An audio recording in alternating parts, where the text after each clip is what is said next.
Nakaluto na ba mong mga binignit ninyo dira? Gipahiram pud baka magkaguran sa inyong mga silingan? Charot lang. So for today's video, let's make first bilo-bilo.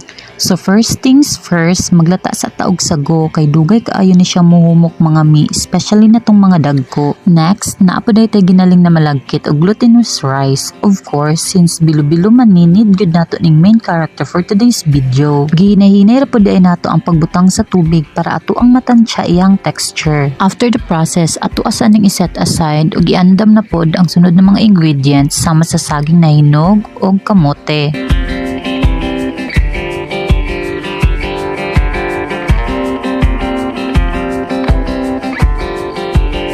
I-slice na nato ning saging ug kamote into smaller size na tama-tama ra gud na makaon, dili pa nang gagmay ra kaayo na murag gitipid, pero pwede ra pud gud, depende ra gyud na sa inyo ha. Pero sa tinuod lang mga mino, saging ra gyud akong gusto kaunon diri pero for the sake of this video, ato lang jung gipang equal ning mga ingredients niya. Sa una, magluto mi og binignit, pilion na gyud nako ang saging, ibilin gyud nato ng kamote ug gabi dira so ang ending hindi na masarap kasi wala nang saging. Huy kabad. Since na-prepare na nato ang bang ricados, balik ta diri sa atong glutinous rice. From one whole sheet, gi-divide nato ni into 1/2 sheet of paper. Charot lang, ato bitaw ni siyang gitunga into 2 equal size. Kining half size kay para sa puti na bilo-bilo. Ang kadagko sa lingin kay dili parehas kadako sa sago, mas dagko pa siya gamay sa sago. While ang nabili na half size kay butangan lang nato og ubi flavor para buhaton na pud siya og laing color sa bilo-bilo. Ambot naglibog pud ko kung purple ba ni or violet. Comment down below daw mo be, pasensya na, violet jud ako ni balan elementary pa ko. Huy eme lang. After mag-incorporate sa color sa ubi flavor sa ato ang glutinous rice, ato aday ni siyang gi-roll and make a circle trying to be free. Pagkatapos giandam na nato ato ang 1 1/4 cup na gata nato ang gipalit sa palengke at sa 150. Hoy kamal, wala mo gud ta kahiram og kaguran sa silingan, mauna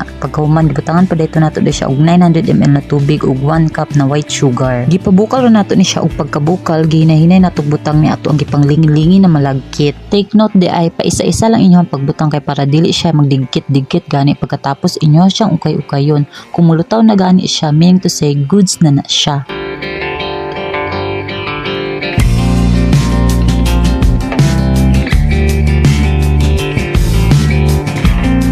Pag human og pabukal, as what you can see, ning lutaw na ang bilo-bilo, diba? So pwede na ninyo ibutang inyong kamote ug saging. Isabay lang ninyo siya butang para sabay pud siya pagkaluto.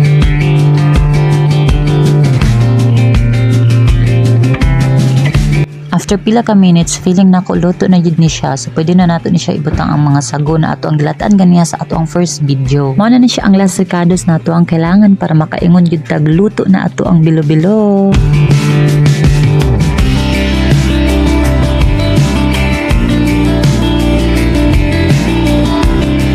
Antiyadan, tara mga unata, kamo, unsa po inyong gipangluto dira Bitaw mga mi, at the end of the day, magpasalamat ta sa Ginoo na ihatang giluwas sa ato ang mga sala.